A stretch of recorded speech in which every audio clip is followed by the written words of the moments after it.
You won't believe what really happened in Michael Jackson's final hours. Ever since I was born, Daddy has been the best father you could ever imagine. The king of pop, alone, terrified, begging just to sleep. Michael sounded like he was drunk or he was, well, he just didn't sound right. This is the shocking truth behind the last painful moments of the man who once ruled the world. From sold-out stadiums to a dark bedroom, whispering for something he called milk.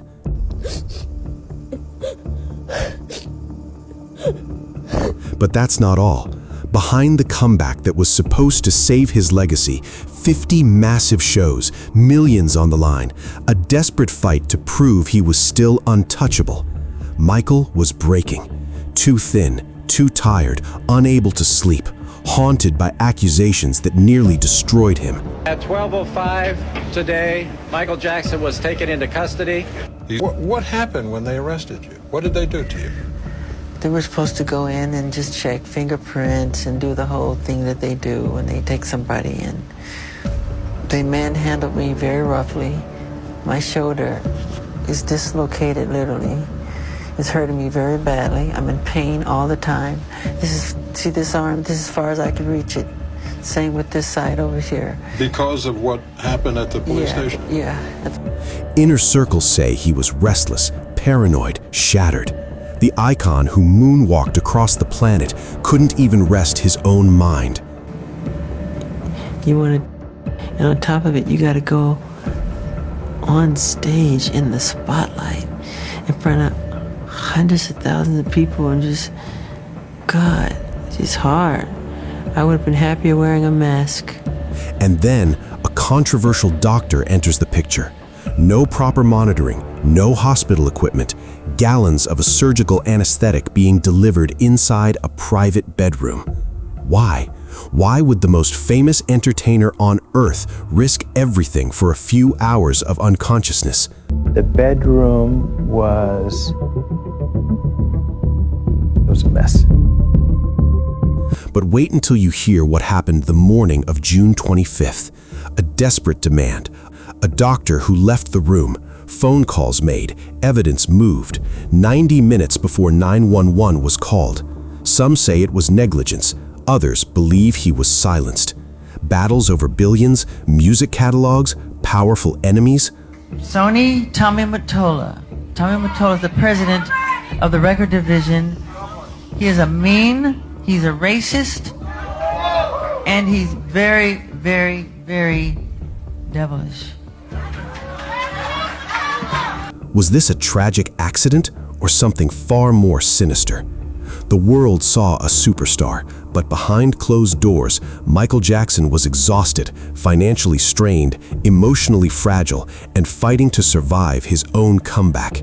And what happened next shocked the entire planet.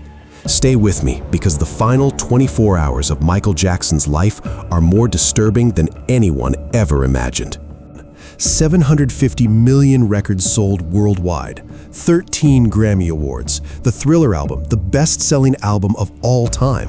He was untouchable, a global icon who could sell out any stadium anywhere within minutes.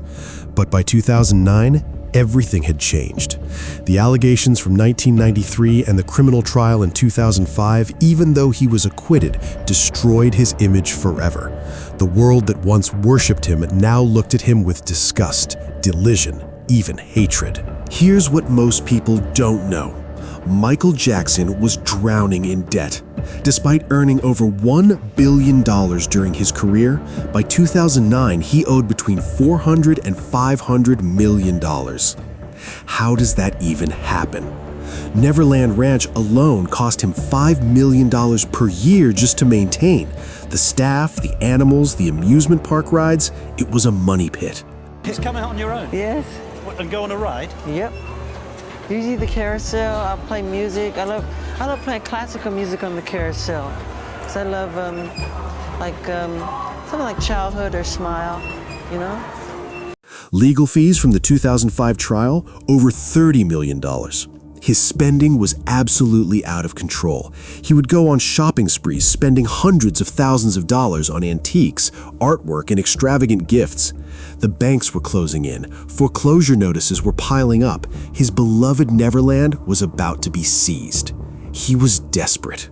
March 5th, 2009, London's O2 Arena. Michael Jackson, looking frail and speaking softly, announced his comeback. This is it, a 50-concert residency that would be his final curtain call.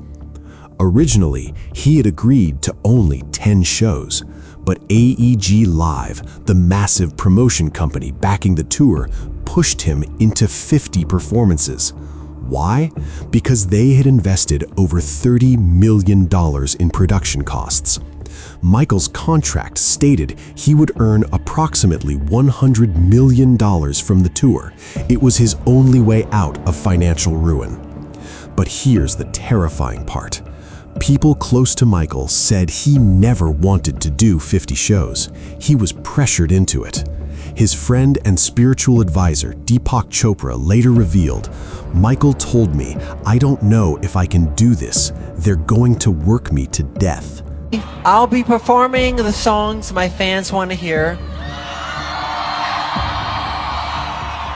This is it. I mean, this is really it. This is the final curtain call. Okay? And I'll see you in July. Those words would become chillingly prophetic. Rehearsals from hell. But that's not all. Wait till you see what happened during those final rehearsals.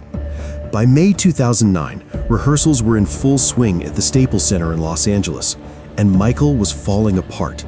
Kenny Ortega, the show's director, sent multiple emails to AEG executives expressing grave concerns about Michael's health. One email from June 14, 2009, just 11 days before his death, read, "He appeared lost, cold, and trembling. I had to stop rehearsal and take him home. He was like a lost boy. There still may be a need for additional support to help him get through this."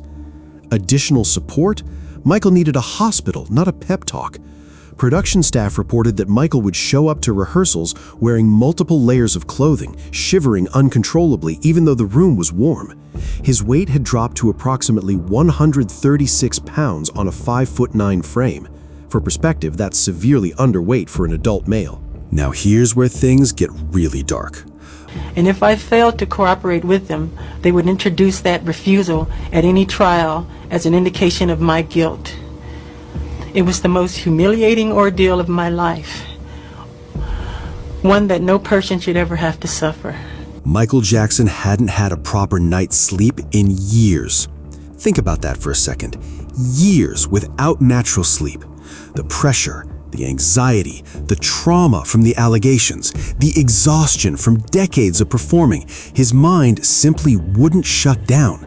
He tried everything: meditation, therapy, prescription sleeping pills. Nothing worked.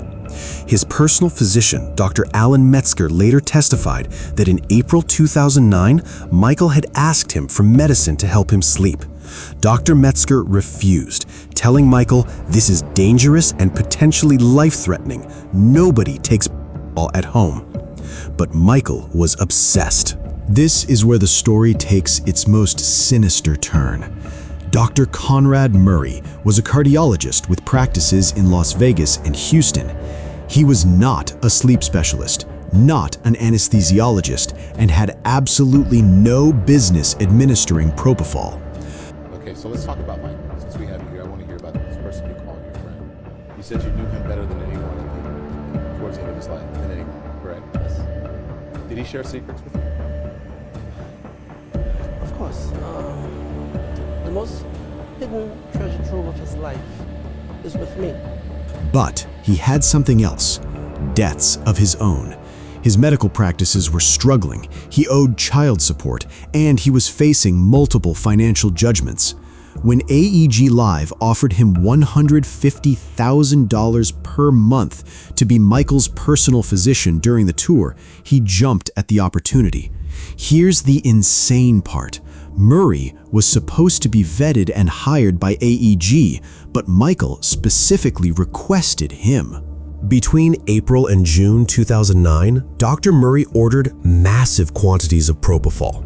Court records revealed he ordered 255 vials of propofol, over 4 gallons total, all shipped to his girlfriend's apartment in Santa Monica to avoid detection. He set up Michael's bedroom at his rented Holmby Hills mansion like a makeshift hospital room, an IV stand, oxygen tanks, pulse oximeters, saline bags. But here's what he didn't have: proper monitoring equipment, a crash cart, reversal medications, or any backup medical personnel. This wasn't medical care, this was a ticking time bomb. June 24, 2009, the last rehearsal. Michael's final rehearsal at the Staples Center was June 24, 2009. Footage from that night shows Michael performing Earth Song and Billie Jean. He appears energetic, focused, and surprisingly strong. Kenny Ortega later said, "He was fantastic that night. I thought maybe we had turned a corner." But that footage was carefully edited. Production notes later revealed that they specifically removed segments where Michael looked too thin and skeletal because they didn't want the public to see how sick he really was. Michael left the rehearsal around 12:30 a.m. on June 25, 2009. He arrived home exhausted, his body screaming for rest, but his mind racing. Dr. Conrad Murray arrived at Michael's mansion around 1 a.m. What happened over the next 12 hours has been reconstructed from Murray's own statements, phone records, and forensic evidence. According to Murray's statement to police, at approximately 10:40 a.m., Michael made his final request. "I just want to sleep, Dr. Murray. Please just give me some milk so I can sleep." Despite everything in his medical training telling him no, despite the dangerous cocktail already in Michael's system, Murray made the fatal decision. He was on the phone while his patient was without monitoring. This is absolutely unconscionable medical negligence. At approximately 12 p.m., Murray returned to Michael's bedroom. What he found would change music history forever. Michael wasn't breathing. His skin was cool. There was no pulse. Murray later claimed he immediately began CPR, but his technique was all wrong. He performed chest compressions on Michael while he was still lying on the soft bed instead of moving him to the floor like every medical professional is trained to do. Why? Some speculate he was trying to appear like he was helping while actually buying time. Here's the part that proves consciousness of guilt. Murray did not immediately call 911. Instead, he called Michael's personal assistant, Michael Amir Williams, ordered security guard Alberto Alvarez to come upstairs, and instructed Alvarez to help him collect and hide drug vials and IV equipment. Phone records prove that Murray spent nearly 47 minutes on phone calls and cleanup before emergency services were contacted. Alberto Alvarez later testified. This was active concealment of evidence.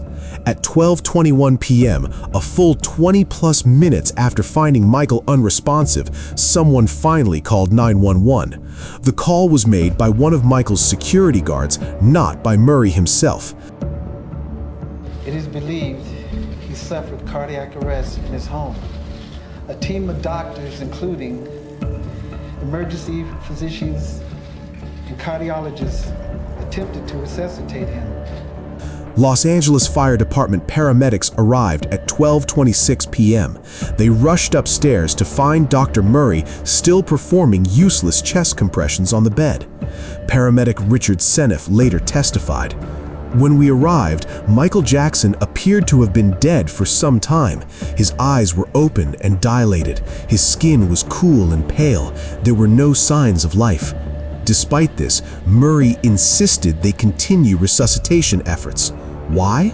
At UCLA, a full trauma team worked frantically to revive the king of pop. But there was nothing they could do. At 2:26 p.m. on June 25, 2009, Michael Joseph Jackson was officially pronounced dead. He was 50 years old. The world had lost the king of pop. and the circumstances were immediately suspicious. In November 2011, Dr. Conrad Murray stood trial for this. The prosecution presented devastating evidence: his delay in calling 911, his concealment of evidence, his complete deviation from medical standards of care, expert testimony that Michael would have survived if Murray had called 911 immediately. On November 7, 2011, after 9 hours of deliberation, the jury found Dr. Conrad Murray guilty. Saw Conrad Murray sentenced to 4 years jail. He was sentenced to 4 years in county jail, but served only 2 due to prison overcrowding. But wait, some people believe there's more to this story. Several theories have emerged. Theory 1. The music catalog motive. Michael Jackson owned 50% of Sony ATV Music Publishing, which included the Beatles catalog. This was worth billions. Some believe powerful industry executives wanted control of this catalog and saw Michael as an obstacle. After his death, his estate sold the catalog for $750 million. Theory 2. The AEG pressure. AEG Live had invested over $30 million in the This Is It tour. Emails revealed that AEG executives knew Michael was struggling but pushed forward anyway. One email stated, "We cannot be forced into stopping this, which MJ will try to do because he's lazy and constantly changes his mind." Lazy? The man was dying. Some believe AEG prioritized profits over Michael's well-being, creating the conditions that led to his death. Theory 3. Murray was a scapegoat. A small number of people believe Murray was set up to take the fall for a larger conspiracy. However, the evidence overwhelmingly points to Murray's individual negligence. The king of pop spent his final hours begging for rest, begging for peace, begging for escape from the pressure that had consumed his entire life. And in his desperate search for sleep, he found something else entirely, a permanent escape that the world will never stop mourning. Michael Jackson's music will live forever, but his tragic death reminds us that behind every icon is a human being, fragile, vulnerable, and deserving of protection. If this story shocked you, if it opened your eyes to the dark reality of fame and exploitation, share this video. And remember, the price of fame should never be your life. Rest in peace, Michael. The world will never forget the king of pop.